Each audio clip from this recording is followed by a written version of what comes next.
Maybe you've heard the hit song by Jelly Roll, I Am Not Okay, I'm Barely Getting By. What if you're not okay?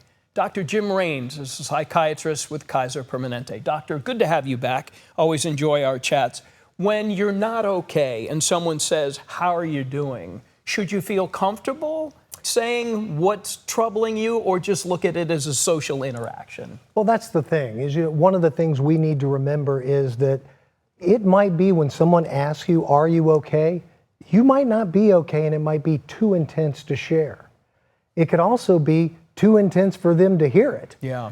You can't handle the truth. Right. And the other piece might be that it could be some stuff that is you're going through with other people and might not be appropriate for you to share. So I guess it depends on how not okay you are, right? Yeah. If it's just something that's entry level, not okay, but if you're suffering the loss of a loved one, or if you've gotten a bad diagnosis, or you've lost a job, so how many different forms of I am not okay are there?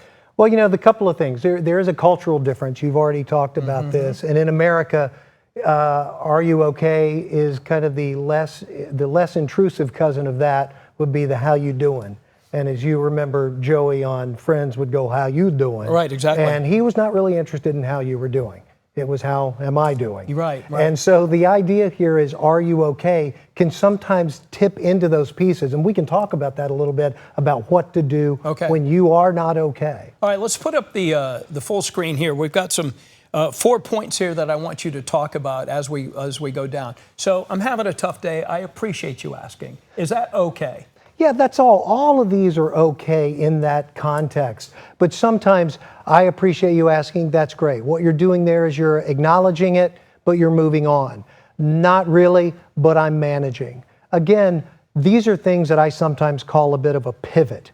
And having these phrases rehearsed are great. Kind of have them in your pocket. I kind of call it a pocket pivot. Okay. You're ready to go. You have a response. You're a therapist, and I would assume if I know or I've been told I have a serious problem, I would go to you. But what if you have like a cousin, a best friend, somebody who really knows you, that you know you can talk to and they are going to give you the real deal back? So the issue here is understanding the playbook, understanding the players, who are the people, the difference between a close friend and someone who's more of a distant friend. Or understanding, thinking about in the past, who are the people who've come through for you versus the people who've kind of blown you off. And I think nowadays, in terms of social media, people have quote unquote friends, I know, right? Like thousands or 2,000s, and sometimes people share a lot more than maybe they should.